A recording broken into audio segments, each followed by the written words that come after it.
I'm feeling Qatari. I'm feeling Qatari. You're feeling fucking American.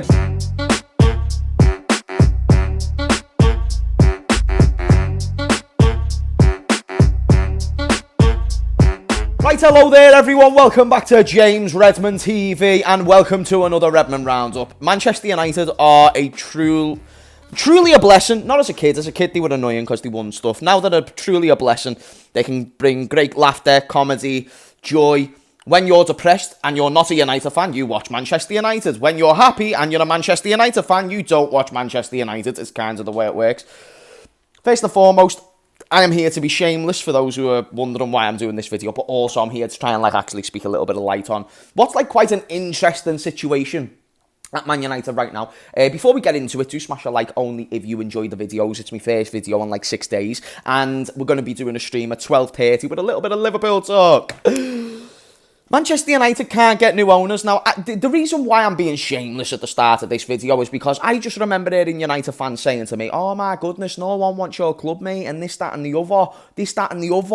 The situation around that was that FSG made it very, very clear, unlike the Glazers, that we didn't want to sell the football club. Glazers made it very clear they wanted to sell the football club. Whether they meant it or not, a completely different thing.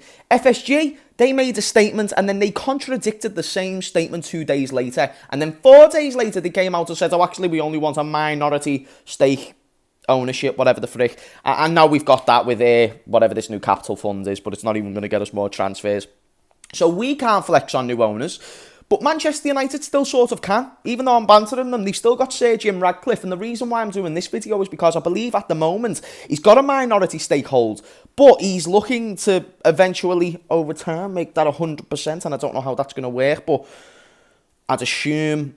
And you never know, could be a good thing. And the reason why I did the whole, you're not feeling Qatari, you're feeling American, is because I think it's very easy to get excited with the overall Qatari news. Oh my goodness, they have got billions and billions of pounds. But as a Liverpool fan outside looking in, I don't need to sit there and say that Qatar is the only thing that brings great amounts of money. And what do Manchester United want? They want that debt cleared that is being built up by the Glazers over time, and rightly so. You don't want your club being in debt. And then on top of the debt being paid off, you want to still go out and spend like a big football team can. I think the biggest issue, outside of the micro decisions that have been made by the Glazers, which is, the managers that they've appointed, I wouldn't say the money that they've spent. I think the money that they've spent has been productive when it comes to the player ins, but when it comes to the stadium improvements, when it comes to the facilities around the training grounds, the youth facilities, I'd say that's where the Glazers have probably lacked in terms of investment. They focus so much on the pitch to the point where they've neglected everything off it, to a point where now you're kind of looking at that football club, not ruined, but it's not in the best of positions or feeling great. So now that the Glazers could leave, and now you're going to be potentially getting this Jim Ratcliffe, does this mean more transfers as well as more off-the-pitch improvements? Because off-the-pitch improvements is how Manchester City have sustained a great football club, how Chelsea have sustained a great football club, especially on a financial sense. Those two clubs, yes, they've spent a lot of money, but they make a lot of money on a season-to-season basis. It's quite incredible. They sell hundreds of millions worth of assets out of their academy alone. That's not to mention the players that have made the first team, been in the first team for 2 to 3 years, and then couldn't fucking make it in the first team, like Tamori, you know what I mean, or that Namecha. I'm just giving City and Chelsea examples. Whereas Manchester United, although a good academy, would you say it's world class in the past 10 years? Nah, come on.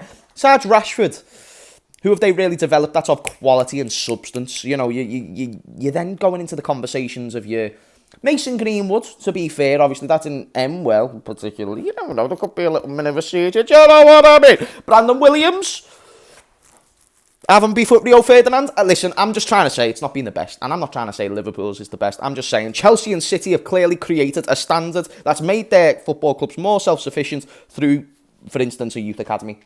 Will Jim Ratcliffe come in and improve those sides of things? Or is he going to take a very Glazers approach and focus on the on-the-pitch stuff? Let's use Todd Boehly, for instance. We don't know what a Todd Boehly Chelsea looks like in 10 years' time. We do know what a Roman Abramovich Chelsea team looks like right now.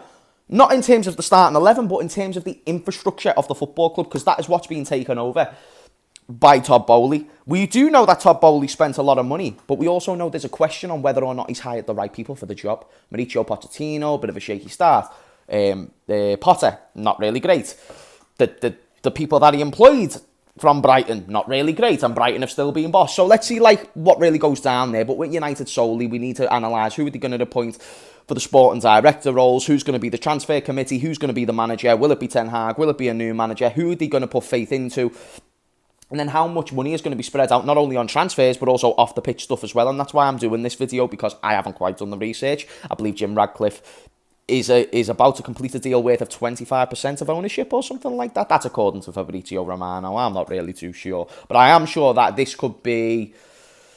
I'd say if I'm a United fan, I'm just embracing change, because quite clearly I've wanted the Glazers gone. If I'm a United fan, if I was, thankfully not, but if I was, then I'd want them gone, because that seems to be the general consensus, and no one really seems to like them. And I think because it's gone from one American to a Jim Ratcliffe, it doesn't really make sense. You know what I mean? You know, you can't get that excited. And it did seem for a minute there that the Qatari owners were going to get it done. Does that mean they're going to come to Liverpool? Probably not. Probably not. FSG are very happy with their assets at the moment, which is very frustrating, because we could do with some new owners as well. So yeah, besides the banter at the start of the video, it is actually a shame when like a fan base hates their owners so much. But if anyone deserves it, it's a United fans, you know what I mean? No, seriously, I think it could be a good thing for them. I think just because you're not getting Qatari owners doesn't mean that it's guaranteed non-success. It could actually still be very successful. And if you are a United fan, I'd love to hear your input in the comments down below. Throughout the week, I'm going to be doing more Manchester United shows. Not by myself, fuck that. I'm talking about with Manchester United fans who can offer a little bit more insight with research and stuff. I'm trying to get Rants on the channel on a week-to-week basis, so I'm waiting to hear him back, or to hear from him. I'm waiting to hear from Saeed as well. I've got a show with United Traps and Daps. That's going to be like a Manchester United, Manchester City show. Loads of shows coming your way. Hussam Tom tomorrow. They're going to be on the channel. It's going to be great. But until then, smash a like on this video only if you enjoyed. If you didn't enjoy, you smash a dislike, and you tell me why you didn't like it, because that'd be great. Constructive criticism's always welcome on this channel. I've missed yous. I love every single one of yous. As you can see, I've got lips like a stripper. It seems to be this time of year, mate, where my lips just go all dead chapped. And also, I was in the pool, a hot tub, while I was away. And I swear those hot tubs have got some weird chemicals in them, I'm not going to lie. But yeah, I've came back looking like a goldfish. Anyway, guys, thank you for watching. Much love to you and your mothers. And I'll see you all later. God bless.